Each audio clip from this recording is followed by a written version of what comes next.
কতটা আত্মবিশ্বাসী? 100। 2021 আর 2026 অনেক তফাৎ।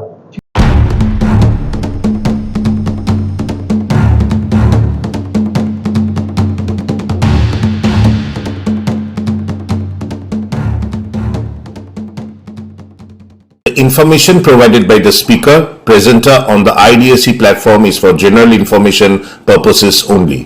All information is provided in good faith. However, we make no representation or warranty of any kind, express or implied, regarding the accuracy, adequacy, validity, reliability, availability, or completeness of this information. কতটা আত্মবিশ্বাসী?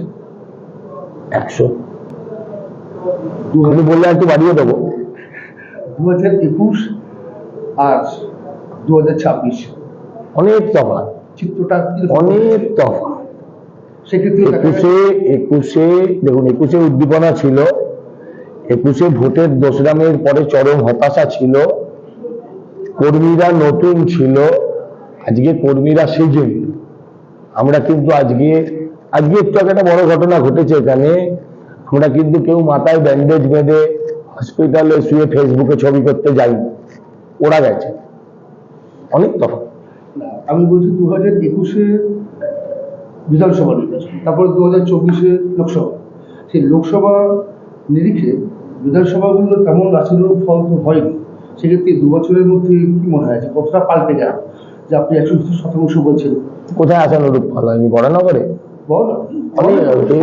পুরো রাজ্যেই। আমি 2021 আর 2024, এই 24-এর পর 2026-এর 2 বছরের মধ্যে কতটা পরিবর্তন হয়েছে, যার জন্য আপনারা 100% আশাবাদী এবং সমস্ত প্রার্থীরা তাই বলছে। 21-এর পরে 26-এ 24-এ সিট কম হয়েছে, ভোট অনেক বেড়েছে। আমার 21-এর থেকে 24-এর ভোটের পরিমাণ অনেক বেশি। শেষ করি 24-এর ভোট অনেক বেশি, আপনাদের সিট কম। 21-এ এখানে বরানগরে যখন সরকার প্রায় বিজেপি হয়ে গেছে, কে মন্ত্রিসভা মোটামুটি পাবলিক আলোচনা শুরু করে দিয়েছে, যখন পাবলিক শুরু করে দিয়েছে, ঠিক সেই সময় আমরা এখানে হেরেছিলাম 35,000 ভোটে। এবং বিরোধীদের সম্মিলিত ভোট জয়ী প্রার্থীর থেকে, মানে তাপস রায় 15,000, তাপস রায় বেশি ছিল। 24-এ ওই বাই ইলেকশন, যেটা লোকসভার ইলেকশনের সাথে হয়, সেখানে বিরোধী ভোট জয়ী প্রার্থীর থেকে 18,000 বেশি। তাপস রায় 35,000-এ জিতেছিলেন, ইনি 8,000-এ জিতেছে। প্লাস সিপিএম এর ভোটটা অনেক বেড়ে গেছে, সেই কারণের জন্য বিজেপি এখান থেকে হেরেছে।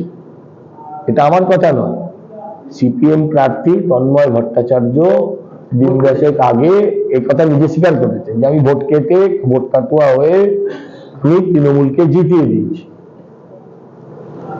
এবারে এসআইআর হলো, সেক্ষেত্রে কতটা আমরা সুবিধা পাবো? এখানে এসআইআর এর সুবিধে অসুবিধার খুব একটা ব্যাপার না। হ্যাঁ, এসআইআর এর নিশ্চয়ই ওই ধরুন যারা ওই অতৃপ্ত আত্মা যেসব ভোটাররা ছিল তাদের পিণ্ডদান করে দিয়েছে। যারা ছিল ভুয়ো ভোটার, হ্যাঁ, না ভুয়ো না, অতৃপ্ত আত্মা, মৃত দ্বিজেন মুখোপাধ্যায়ের মতন যারা ছিলেন তাদের পিণ্ডদান হয়ে গেছে, মানে আত্মা মুক্তি পেয়ে গেছে, আর ভোটার লিস্টে তাদের দেখা যাবে না। হ্যাঁ, ফলে ওদের এবারে অনেকটাই লস হবে। বিশেষ করে এই বরানগর বিধানসভা কেন্দ্রে আপনি যদি জিতে আসেন, সেক্ষেত্রে আপনি বরানগরের বাসীদের জন্য কি করবেন? কি ধরনের আপনি উন্নয়নমূলক কাজ করছেন? সমস্যাটা হচ্ছে নিকাশি ব্যবস্থা। এটা নিয়ে বারবার আমরা যেখানে গেছি, বরানগরের মানুষ বলছে নিকাশি ব্যবস্থাটা কোনো, মানে যারা এসেছেন প্রার্থী হয়ে জিতে এসেছেন তারা প্রতিবারই দিয়েছেন প্রতিশ্রুতি, কিন্তু আদৌ কিছু হয়নি। সেক্ষেত্রটা বলতে পারবেন সমস্যাটা কোথায়? সমস্যাটা যাদের কোথায় তাদের বলুন, যারা দায়িত্বে আছে তারা বলবে সমস্যাটা কোথায়। তা হচ্ছে না কেন? আপনার করছে না তাই। আপনি জিতে এলে সেটাকে সমস্যা একদম হবে, কাজ হবে, মানুষের কাজ হবে। হ্যাঁ, এখানে শুধু নিকাশি সমস্যা না, অধিকাংশ বরানগরবাসীকে জল কিনে খেতে হয়, আর জলের ব্যবসাটা তৃণমূলের নেতারা করে। এটা দুটো সমস্যা। একটা হচ্ছে অপরিশ্রুত জল, জমি থেকে যে জলটা তোলা হচ্ছে সেটা পরিশ্রুত নয়, পিউরিফাইড নয়, সেটা আপনাদের খাওয়াচ্ছে, আমাদের খাওয়াচ্ছে, এতে জলস্তর কমছে। বড়নগরে একদিন বড় বিপদ ডাকবে এটা, উনি কিন্তু অনেক জায়গায় ব্যাপক। এটা নিজের খাওয়ার জন্য করছে না, হাজার হাজার লিটার জল এরা প্রতিদিন তুলছে। এটা একদিন বড়নগরকে বিপদে ফেলবে। দুই, যত্রতত্র ভ্যাট, রাস্তায় আলো নেই, জঞ্জাল ছাপাই হয় না,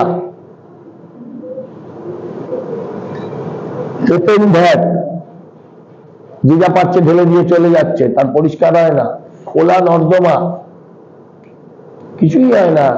রাস্তায় গর্ত হয় শুনেছিলাম, এখানে দেখলাম গর্তের ভেতরে রাস্তা হয়।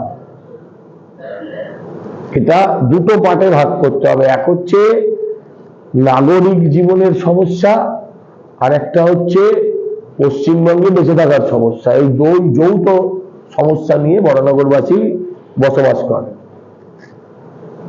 আপনারা কি আশা করছেন যে বিধানসভাতে আমাদের বিজেপি কতগুলো সিট পেতে পারে? মুখ্যমন্ত্রী বিজেপি, বাকিটা কতগুলো সিট পেতে পারে সেটা তো আমি কুণাল ঘোষদের মতন বড় জ্যোতিষী নয়। কুণাল ঘোষ তো এবার প্রার্থী হয়েছে, কুণাল ঘোষের নামটা বললেন, সেক্ষেত্রে কুণাল ঘোষের মধ্যে আপনি কি বলবেন, যে এতদিন ধরে জেল খাটা আসামি আপনারা বলে এসেছেন তার সম্পর্কে, এখন সে প্রার্থী? একটা জেল খাটা হয়েছে যে শুধু কুণাল ঘোষকে বলবো? বহু জেল খাটা। জ্যোতিপ্রিয় মল্লিক তিনি এবার প্রার্থী হয়েছে, হ্যাঁ, পরেশ অধিকারী। এদের নিয়ে আপনি কি বলবেন, মানে বাংলার মানুষকে আপনি কি বলবেন? কিছু বলতে হবে না, এরা কেউ জিতবে না। এদের যদি মানুষ ভোট দেয় তাহলে সেই মানুষকে গিয়ে আমি একবার প্রণাম করবো। এদেরকে কেউ ভোট দেবে। আমি তো দেখলাম মাঝে মাঝে যে কুণাল ঘোষ খুব আত্মবিশ্বাসী এবং সে পুলিশের পোশাক পরে বিভিন্ন জায়গায় প্রচারে নেমেছে। এখন দেখুন উনি কখন কোন পোশাক ধারণ করবেন সেটা নিয়ে আমি কি করে বলবো। আর আমি একজন প্রার্থী, উনি আমার কেন্দ্রের নয়, আমি ওনার সাথে কেন এখন এসব নিয়ে কথা বলছি? আপনার বরানগর কেন্দ্রের আপনার প্রতিপক্ষ প্রার্থী সমূহ সম্পর্কে আপনি কি বলবেন? খুব ভালো, তারা খুব ভালো প্রার্থী, good man, but in a wrong track, in a wrong track. তাহলে আপনি এবছর এই বিধানসভা নির্বাচনে আশাবাদী যে আপনি 100%? আশাবাদী কোথায় বললাম? আমি বললাম আমি জিতছি। আপনি জিতছেন। আশাবাদী বললে কনফিউশন থাকে। ভোটের মার্জিনে জিতছেন। 20,000-এর নিচে জিতলে ওটাকে আমি পরাজয় ধরব।